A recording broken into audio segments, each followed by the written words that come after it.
Friends, कैसे हो आप सब लोग। तो फ्रेंड्स, आज के इस सेशन में हम वाइगोत्स्की महोदय के सामाजिक सांस्कृतिक सिद्धांत को देखेंगे और यहाँ से सीटेट में जो है 1 नंबर क्वेश्चन देखने को ज़रूर मिलते हैं। और इसमें हम ट्रिक बता दें, अगर कहीं सामाजिक शब्द दिख जाएगा तो वहाँ पर देखते ही आप ऑप्शन में लगा दीजिएगा वाइगोत्स्की महोदय को। ये अपने आप आंसर जो है उसका सही हो जाएगा। वाइगोत्स्की महोदय ने कौन से सिद्धांत का प्रतिपादन किए? तो सामाजिक सांस्कृतिक सिद्धांत। वाइगोत्स्की कहाँ के मनोवैज्ञानिक थे? तो रूसी मनोवैज्ञानिक थे। 1 नंबर यही बन सकता है। और जिन्होंने सामाजिक सांस्कृतिक सिद्धांत का प्रतिपादन किया, और यह एक सामाजिक रचनावादी मनोवैज्ञानिक थे। यह कैसे मनोवैज्ञानिक थे? तो सामाजिक रचनावादी। और यह एक सामाजिक सृजनवाद के जनक भी थे। वाइगोत्स्की के अनुसार विकास एक सतत प्रक्रिया है जो जीवन पर्यंत चलती है। इन्होंने क्या बताया कि विकास क्या है? एक सतत प्रक्रिया है जो जीवन पर्यंत जो है चलती रहती है। और इन्होंने बताया कि बच्चों द्वारा ज्ञान का सृजन किया जाता है। इन्होंने क्या बताया कि बच्चे अपने ज्ञान का सृजन स्वयं करते हैं। वाइगोत्स्की के अनुसार किसी भी बच्चे का विकास सामाजिक स्थिति में ही संभव है। इन्होंने यह बताया कि जो बच्चे का विकास किस में संभव है? तो समाज में ही संभव है। इनके अनुसार बच्चे अपने समाज और संस्कृति से अंतःक्रिया करके सीखते हैं। इन्होंने बताया कि जो बच्चे जो कुछ भी सीखते हैं समाज से इंटरेक्ट करके सीखते हैं। वाइगोत्स्की महोदय ने संस्कृति से अंतःक्रिया करने के 3 पहलू बताए: लैंग्वेज, कल्चर और सोशल इंटरेक्शन। वाइगोत्स्की का मानना है कि भाषा के विकास सामाजिक अंतःक्रिया से होता है। वाइगोत्स्की महोदय समाज पर ही ज़्यादा ध्यान दिए हैं। और इन्होंने बताया कि इन्होंने 3 वर्ड दिए: एक ZPD, स्कैफोल्डिंग और MKO। ऐसा कोई सीटेट का एग्जाम हो ही नहीं सकता जिसमें इन तीनों वर्ड में से एक वर्ड ना आए। ZPD का फुल फॉर्म क्या होता है?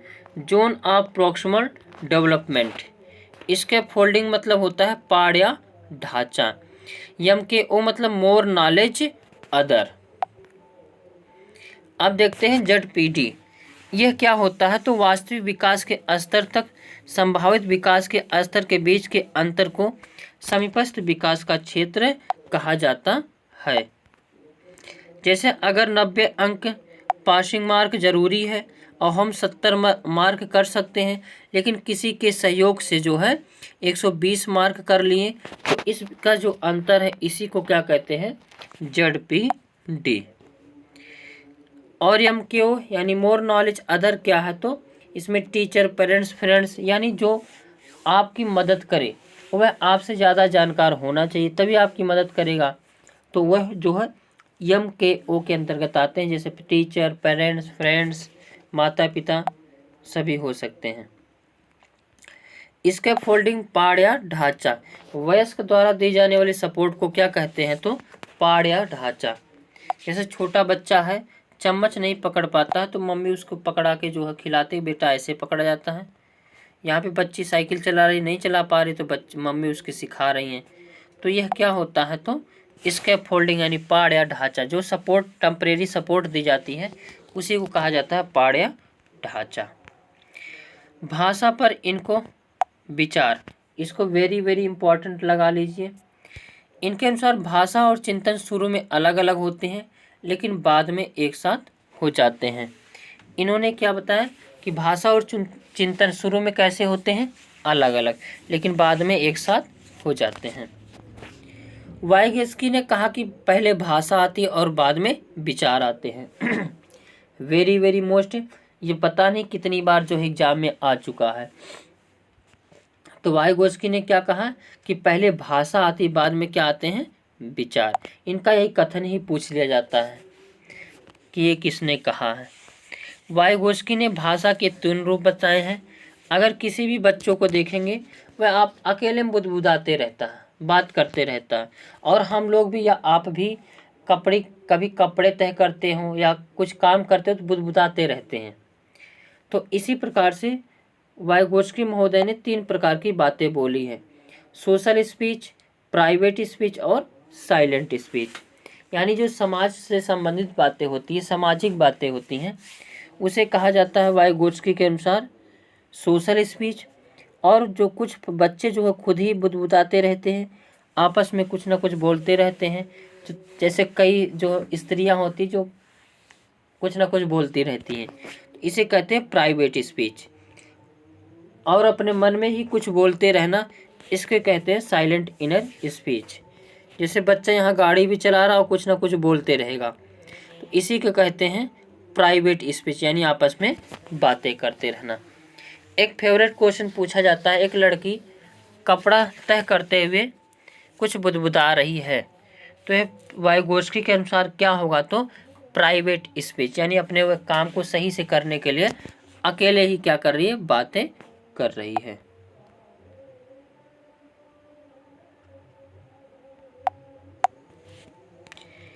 आगे देखते हैं बीएफ स्किनर। कौन?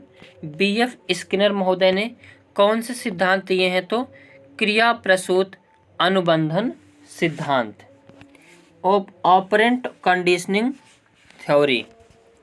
क्रिया प्रसूत अनुबंधन के सिद्धांत के अन्य नाम क्या क्या हैं? नैमित्तिक अनुबंधन का सिद्धांत, या कार्यात्मक प्रतिबद्धता का सिद्धांत, या सक्रिय अनुबंधन का सिद्धांत, या अभिक्रमित अनुदेशन का सिद्धांत। ये सारे नाम को मोस्ट इम्पॉर्टेंट लगा लीजिए।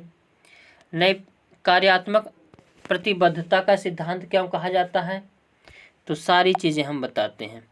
जैसे इन्होंने एक प्रयोग चूहे पर प्रयोग करके इस सिद्धांत का प्रतिपादन किए थे, और चूहे जो है भूखा होता था तो इसमें उछलता कूदता रहता था, और उछलते कूदने के कारण बाई चांस इसका पैर जो है इस पर पड़ जाता था, जिसके कारण इसके जो है खाने के लिए भोजन मिल जाता था। यानी यह कोई भी काम करता था उससे संबंधित एक चीज़ से वह बंधा हुआ था, यानी कार्य से संबंधित था, इसीलिए इसे कहा जाता है कार्यात्मक प्रतिबद्धता का सिद्धांत। और इसमें चूहा सक्रिय रूप से काम करता था, उछल कूद के लिए काम करता था, सक्रिय हमेशा रहता था, इसलिए इसे सक्रिय अनुबंधन का सिद्धांत कहते हैं। अनुबंधन मतलब वह भूख से प्रताड़ित था, इसीलिए वह उछलता कूदता रहता था, जिसके कारण वह सक्रिय था, और इसीलिए इसे सक्रिय अनुबंधन, और खाना से अनुबद्ध था, इसलिए जो है सक्रिय अनुबंधन का सिद्धांत कहते हैं। अभिक्रमित अनुदेशन का सिद्धांत, यानी वह बार बार यह क्रिया करता था जब तक कि उसे भोजन ना मिल जाए, इसीलिए इसे अभिक्रमित अनुदेशन का सिद्धांत भी कहा जाता है। बीएफ स्किनर ने सबसे आधुनिक अनुक्रिया पर जोर दिया, सबसे अधिक अनुक्रिया पर जोर दिया, इसलिए इसे क्रिया प्रसूत अनुबंधन का सिद्धांत भी कहा जाता है। बीएफ स्किनर महोदय प्रयोग किस पर किए, तो चूहे पर किए। एक चूहा जो है झूठा मतलब भूखा चूहा ले लिए और उसको एक बक्से में बंद कर दिए। कभी प्रश्न पूछा जाता है जिसमें स्किनर महोदय ने सिद्धांत का प्रयोग किए थे, जिसमें चूहे को पैक करके, उसे क्या कहा जाता है, तो उसे स्किनर बॉक्स भी कहा जाता है। तो इसे क्या कहा जाता है, स्किनर बॉक्स। और इसमें इन्होंने प्रयोग किया, तो एक बॉक्स लिया, उसमें एक चूहा बंद कर दिया, बॉक्स में एक लीवर लगा दिया और उसमें एक छिद्र था, जब लीवर दबता था तब खाना आ जाता था। उस छिद्र के द्वारा जब चूहे को भूख लगी तो वह इधर उधर घूमने लगा, अचानक उसका पैर लीवर पर लगा, उसके लिए छिद्र से खाना आ गया। इसके बाद इसने इस क्रिया को दोहराया और खाना दोबारा आ गया। इसके बाद चूहा जब भी प्रतिक्रिया करता था उसे खाना मिल जाता था। इसे ही क्रिया प्रसूत का अनुबंधन सिद्धांत कहते हैं। इन्होंने इस पर प्रयोग करके यह निष्कर्ष निकाला कि पहले अनुक्रिया होती है और बाद में उद्दीपन मिलता है। जैसे हम लोग सीटेट का एग्ज़ाम देना है, लेकिन पहले कर्म कर रहे हैं, जब सीटेट पास हो जाएंगे तब हमको क्या मिलेगी, उद्दीपन मिल जाएगा। उसके बाद अगला जो है टारगेट हो जाएगा सीट जो है टीचर की तैयारी के लिए। इन्होंने बताया जैसे जैसे पुनर्बलन मिलता है वैसे वैसे ही अनुक्रिया करने और लक्ष्य तक पहुंचने की प्रक्रिया में तीव्रता आती है। सीखने की अनुक्रिया में पुनर्बलन का विशेष महत्व होता है। जब जब चूहा कूदता था खाना मिल जाता था, इसलिए वह जो है क्रिया जो है करता रहता है। जैसे अगर कई बार सीटेट का एग्ज़ाम देने की कोशिश किए और हर बार फेल हो गए तो आपका पुनर्बलन क्या हो जाएगा, डाउन हो जाएगा और उसके प्रतिक्रिया करने की क्षमता कम हो जाएगी। लेकिन वहीं अगर कई बार सीटेट एग्ज़ाम दिए और हर बार पीछे से अच्छे से अच्छा नंबर लाते चले गए तो पुनर्बलन मिलेगा, जिसके कारण और मन करेगा और अच्छा नंबर ले आए और अच्छा नंबर ले आए। तो पुनर्बलन पर जोर किसने दिया है, तो स्किनर महोदय ने। और स्किनर महोदय ने क्या कहा, तो उन्होंने बताया है कि पहले अनुक्रिया होती है और बाद में उद्दीपन मिलता है। स्किनर महोदय के अनुसार पुनर्बलन दो प्रकार का होता है, एक सकारात्मक पुनर्बलन और एक नकारात्मक पुनर्बलन। इसको भी मोस्ट इम्पॉर्टेंट करिएगा, ये जो है यहाँ से क्वेश्चन जो है क्वेश्चन में जो है एग्जाम में आते हैं। सकारात्मक पुनर्बलन के अंतर्गत भोजन, पानी, नौकरी, प्रशंसा ये सभी आते हैं, जबकि नकारात्मक पुनर्बलन के अंदर दंड देना, मना करना या डांटना ये नकारात्मक पुनर्बलन होता है। जैसे किसी बच्चे को अगर होमवर्क दिया गया नहीं करेगा तो उसे डांटा जाएगा, मारा जाएगा, फिर वो क्या करने लगेगा, होमवर्क करने लगेगा। तो ये कैसा पुनर्बलन है, नकारात्मक। भोजन जो है खाना भूख लगी बहुत तेजी से तो भोजन दिया गया कि कहा गया कि एक काम कर लो उसके बाद भोजन मिलेगा, तो उस काम को करने के लिए भोजन, तो उस काम को करने पर भोजन मिलेगा, इसलिए कैसा होगा, भोजन एक प्रकार का सकारात्मक पुनर्बलन होता है। किसी व्यक्ति को सकारात्मक पुनर्बलन दिया जाता है तो वह क्रिया को दोहराता है, और यदि नकारात्मक पुनर्बलन दिया जाता है तो वह क्रिया को नहीं दोहराता है। जैसे बच्चा अगर कोई गलती करता है तो उसको मार दिया जाता है तो वह गलती दोबारा करना नहीं चाहता है। और पुनर्बलन की अनुसूची, इनके अनुसार पुनर्बलन दो प्रकार की होती है, एक सतत पुनर्बलन, एक आंशिक पुनर्बलन। सतत पुनर्बलन यानी जब जब क्रिया होती है तो तब पुनर्बलन दिया जाता है। जैसे कोई बच्चा स्कूल में पढ़ रहा है और जितने भी सवाल सही कर रहा है सभी के सवालों पर उसकी बच्चे की तारीफ की जा रही है, तो यह क्या होगा, जो है सतत पुनर्बलन होगा। वहीं अगर हर क्रिया में के लिए पुनर्बलन नहीं दिया जाता है बल्कि कुछ क्रियाओं के लिए ही दिया जाता है तो इसे कहते हैं आंशिक पुनर्बलन।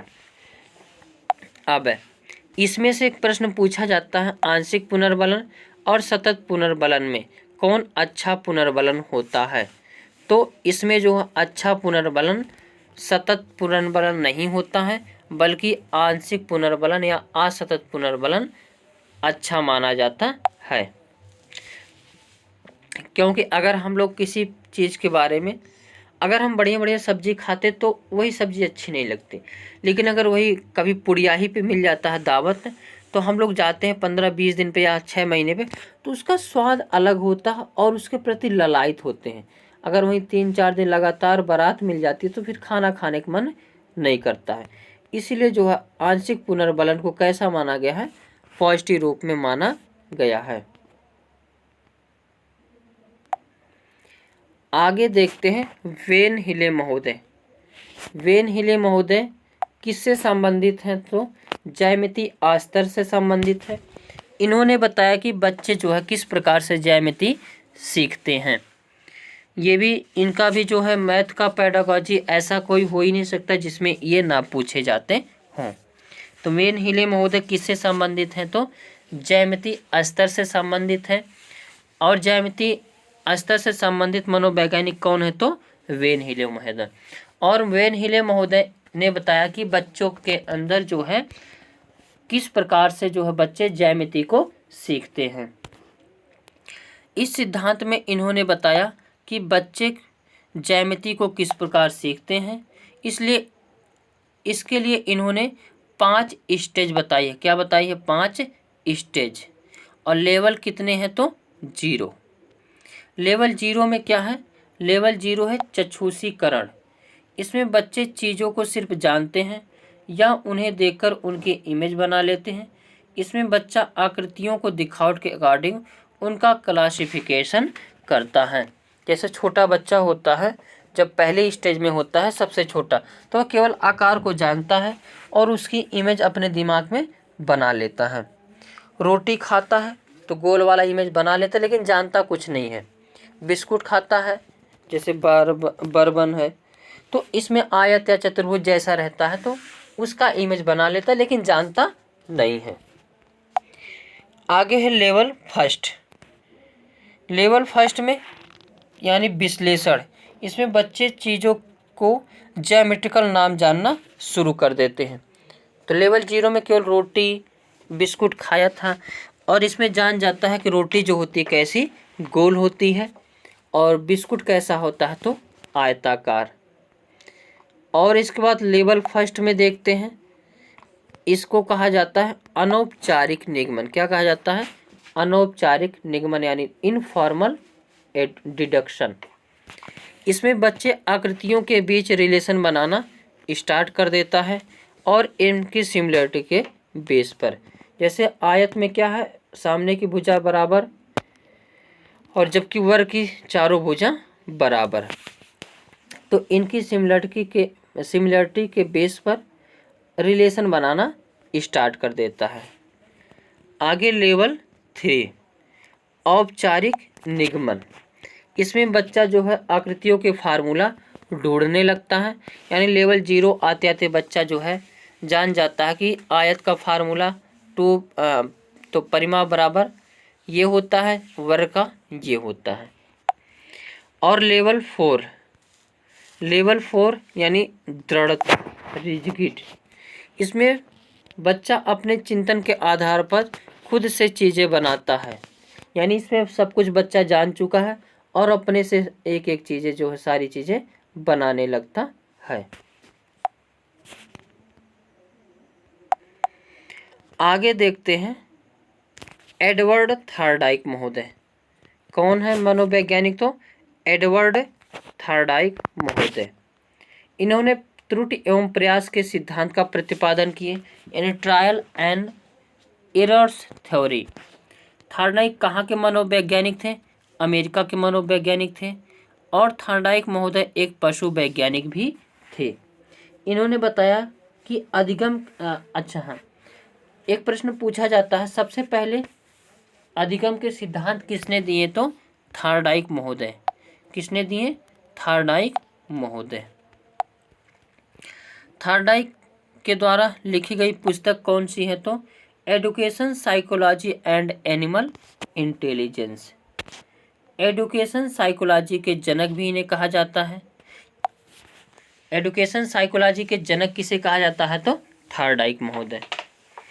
इन्होंने प्रयास एवं त्रुटि की सिद्धांत का प्रतिपादन किए और यह सोचते थे कि अगर किसी की उत्तेजना को बढ़ा दी जाए तो वह उसके प्रति अनुक्रिया करेगा, और जब वह बार बार अनुक्रिया को दोहराएगा तो वह कुछ ना कुछ सीखेगा। जैसे हम लोग जितना वीडियो देखेंगे, जितना एक किताब को जितना ज़्यादा बार पढ़ेंगे, वह उतना बार जो है कुछ ना कुछ सोचेगा, मतलब दिमाग में बैठेगा और कुछ ना कुछ हमेशा याद होता रहेगा। जैसे पढ़ाई किस लिए की जा रही? नौकरी पाने के लिए, और नौकरी पाने के बाद जीवन कैसा हो जाएगा? खुशहाल बनाने के लिए। तो इसी प्रकार कहा गया, थॉर्नडाइक महोदय ने बोला कि प्रयास करते करते जो है बच्चा प्रयास करने के लिए कुछ ना कुछ करेगा और हर बार कुछ ना कुछ सीखेगा। थॉर्नडाइक महोदय ने प्रयोग किस पर किए? तो एक भूखी बिल्ली पर प्रयोग किए।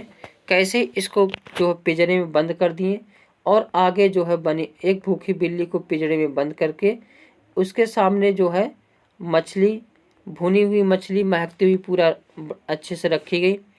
बिल्ली भूखी होने के कारण इसमें दौड़ती फूदती रहती थी, तो इसका पैर लीवर पर पड़ जाता था, जिसके कारण लीवर का दरवाज़ा खुल जाता था और बिल्ली क्या होती थी, भोजन को खा लेती थी। इन्होंने जो है प्राथमिक नियम, 3 प्राथमिक नियम और 5 गौड़ नियम दिए हैं। तो प्रश्न पूछा जाता है किस मनोवैज्ञानिक ने 3 प्राथमिक नियम और 5 गौड़ नियम दिए, तो थार्डाइक महोदय। किस पर प्रयोग करके? बिल्ली पर। पहला नियम कौन है? प्राथमिक नियम या प्राइमरी लॉ। यह नियम बताता है कि किसी काम को हम जितना अभ्यास करेंगे उसे उतना ज़्यादा ही हम सीखेंगे।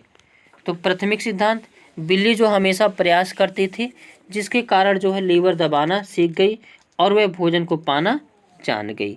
तो प्राथमिक नियम में यही बताए हैं थार्डाइक महोदय कि किसी भी चीज़ को जितने ज़्यादा बार अभ्यास करेंगे उतना ज़्यादा उस चीज़ों को क्या करेंगे, सीखेंगे। इनका दूसरा नियम था तत्परता का नियम।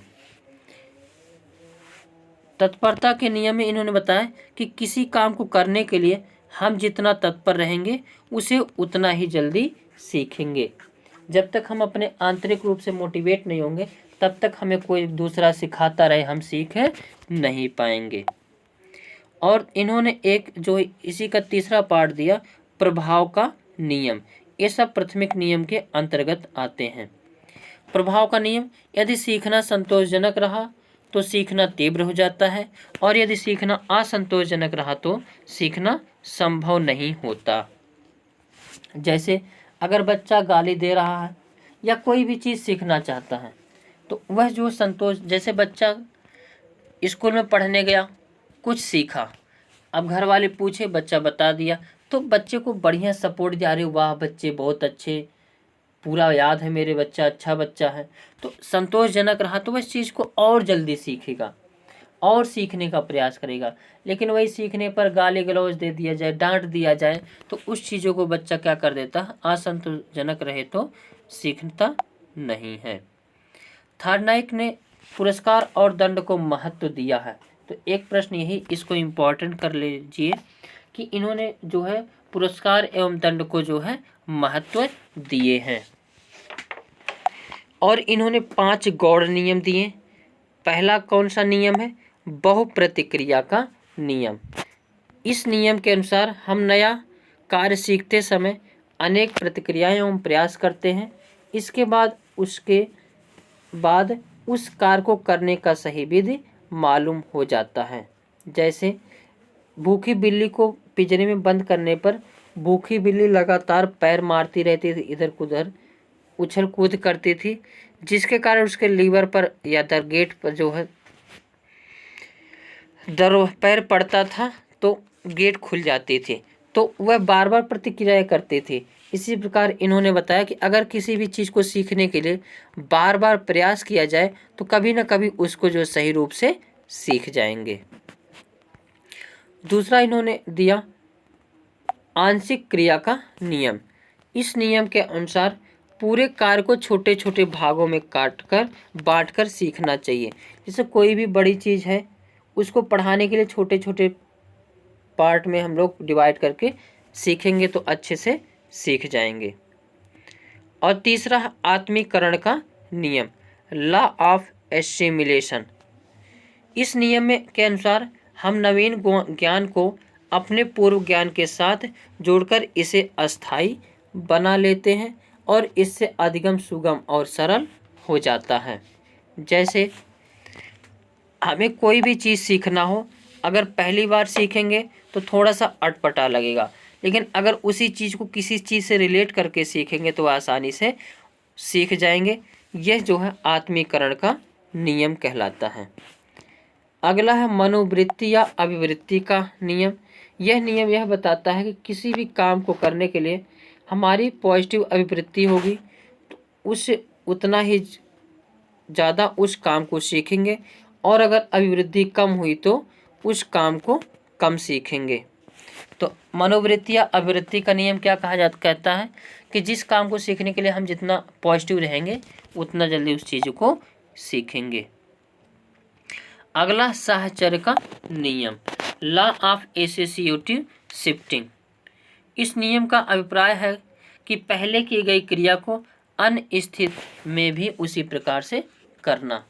जैसे अगर हम कहानी को लिख सकते हैं तो कविता को भी लिख सकते हैं, यानी कोई काम ऐसा जो हम करना जानते हैं उसी के आधार पर दूसरा काम करें तो उसे साहचर्य का नियम कहते हैं। जैसे मोटरसाइकिल अगर हम चलाते हैं तो उससे के द्वारा हम जो है बड़ी गाड़ी को भी चला सकते हैं। अगर हम ट्रैक्टर चलाते तो उससे हम ट्रक को भी चला सकते हैं, यानी एक दूसरे को प्रभावित करे उसे कहते हैं साहचर्य का नियम।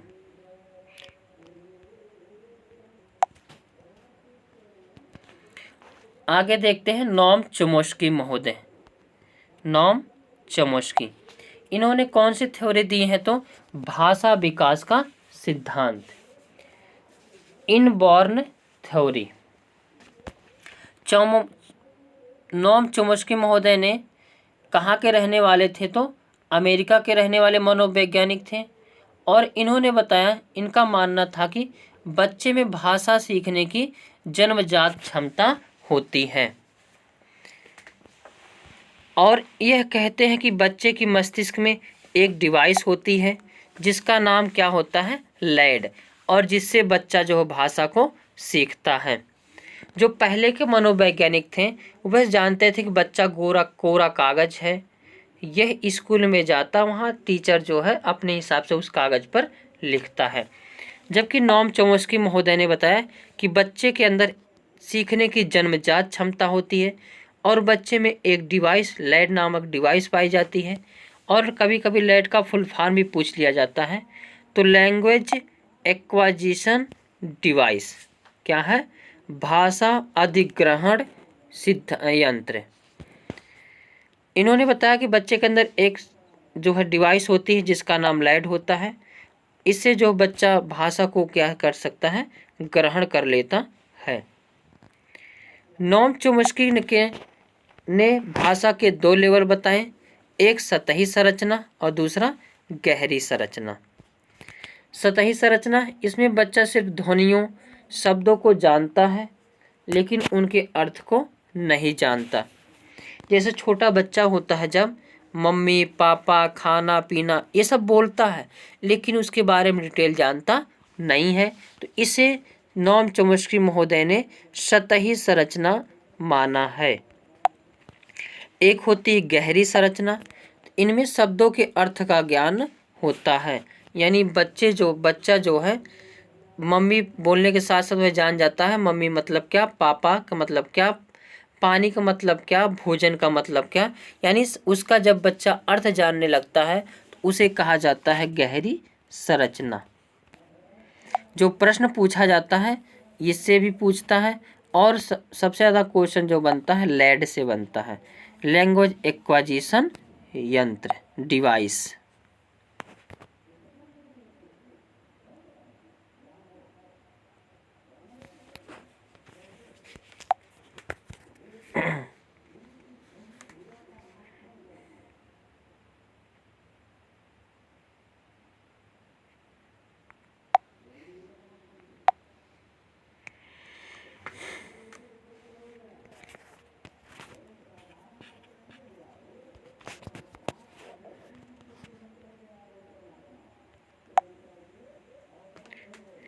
अगले मनोवैज्ञानिक हैं जीन पियाजे महोदय। जीन पियाजे महोदय, इन्होंने संज्ञानात्मक विकास के सिद्धांत का प्रतिपादन किए हैं और इन्होंने किस पर प्रयोग करके किए हैं तो अपने 3 बच्चे और आसपास के बच्चों पर। जीन पियाजे कहाँ के निवासी हैं तो स्विट्जरलैंड के मनोवैज्ञानिक थे और इन्होंने संज्ञानात्मक विकास के सिद्धांत का प्रतिपादन किया। इस सिद्धांत को विकासात्मक सिद्धांत या अवस्था का सिद्धांत भी कहा जाता है। पियाजे का मानना है कि जैसे जैसे बच्चों में जैविक परिपक्वता आती है वैसे वैसे वह वस्तुओं के बारे में अपने दिमाग में कॉन्सेप्ट बना लेते हैं। ये मोस्ट इम्पॉर्टेंट लाइन है। आगे पियाजे के अनुसार विकास पहले होता है फिर बाद में अधिगम होता है, जबकि नोम चोम्स्की महोदय के अनुसार अधिगम पहले होता है, विकास बाद में होता है। नोम चोम्स्की महोदय डिफिनीशन दिए हैं, ये डिफिनीशन ही वेरी वेरी इंपॉर्टेंट कर लीजिए कि इन्होंने बताया कि बच्चे सक्रिय ज्ञान निर्माता तथा नन्हे वैज्ञानिक हैं जो संसार के बारे में अपने सिद्धांतों की रचना करते हैं। कॉन्सेप्ट ऑफ कॉग्निटिव डेवलपमेंट, उससे पहले हम कुछ वर्ड को देख लेते हैं फिर आगे बढ़ेंगे। एक वर्ड होता है अनुकूलन, यानी वातावरण के अनुसार अपने आप को ढालना अनुकूलन कहलाता है। एक होता है समायोजन, तो पूर्व ज्ञान में परिवर्तन करके वातावरण के साथ तालमेल बिठाना समायोजन कहलाता है। एक वर्ड होता है साम्य धारण या संतुलन, तो इसके द्वारा बच्चा आत्मसातकरण और समायोजन की प्रक्रियाओं के बीच संतुलन कायम करता है। एक वर्ड होता है स्कीम्स, तो अनुभव या व्यवहार को संगठित करने की ज्ञानात्मक संरचना क्या कहलाती है? स्कीम्स कहलाती है। एक होता है स्कीमा, मानव के दिमाग में जो चीज़ पहले से होती है वह उसका प्रयोग करके किसी विषय के प्रति एक धारणा बनाता है, इसे ही स्कीमा कहते हैं। जीन पियाजे की एक पुस्तक का नाम थी, उस पुस्तक का नाम क्या है? तो बाल विकास का भाषा। पियाजे के अनुसार संज्ञानात्मक विकास की 4 अवस्थाएं होती हैं। पहली होती है संवेदी पेशी अवस्था, जो 0 से 2 वर्ष तक के बालकों के अंदर पाई जाती है। इसमें बच्चा जो है समझ अपने ज्ञानेंद्रियों के माध्यम से सीखता है, और इस स्टेज में बच्चे में वस्तु अस्थायित्व का गुण आ जाता है, और यानी बच्चा जो है अपने दिमाग में वस्तुओं की छाप बनाना शुरू कर देता है, जिससे छिपी हुई वस्तु को भी वह क्या करता है? ढूंढ लेता है। इनके अनुसार दूसरी अवस्था है पूर्व संक्रियात्मक अवस्था, जो 2 से 7 वर्ष तक के बालकों में पाई जाती है। यह क्रिया करने से पहले की अवस्था है। इसमें बच्चा सामने आने वाली चीज़ों को देख पाएगा लेकिन कोई क्रिया नहीं कर पाएगा। इस स्टेज में बच्चों के अंदर जीववाद का गुण पाया जाता है, यानी बच्चा सजीव और निर्जीव वस्तुओं में अंतर नहीं कर पाता है। इस स्टेज के अंदर अहम केंद्रित का गुण पाया जाता है, यानी जब बच्चा यह सोचना शुरू कर देता है कि वह जो कुछ भी सोच रहा है या कर रहा है वही सब ठीक है। इसमें आपलटावे का गुण पाया जाता है, यानी बच्चे को 4 + 6 सिखाया जाए बराबर 10, तो 6 + 4 पूछा जाएगा तो नहीं बता पाएगा। इस स्टेज में बच्चा जो मुद्रा, संप्रदाय, दूरी, भार, ऊर्जा, ऊंचाई, संरक्षण, इन सब में की जो अवस्था में कॉन्सेप्ट में कमी पाई जाती है। केंद्रीकरण, यानी इसमें बच्चा जो है वस्तु की सारी विशेषता को छोड़कर केवल एक विशेषता पर ध्यान देता है। तीसरा बच्चे की स्टेज होती है मूर्त संक्रियात्मक अवस्था, यानी 7 से 11 वर्ष। इस अवस्था में बच्चा सामने रखी हुई चीज़ों को देखकर ही कुछ कर सकता है या उन पर चिंतन शुरू कर देता है। इस अवस्था में आप पलटावे, जीववाद, मुद्रा संप्रत्यय, भार संप्रत्यय, संरक्षण, क्रम निर्धारण की योग्यता, इन सब के कॉन्सेप्ट में जो है का गुण आ जाता है।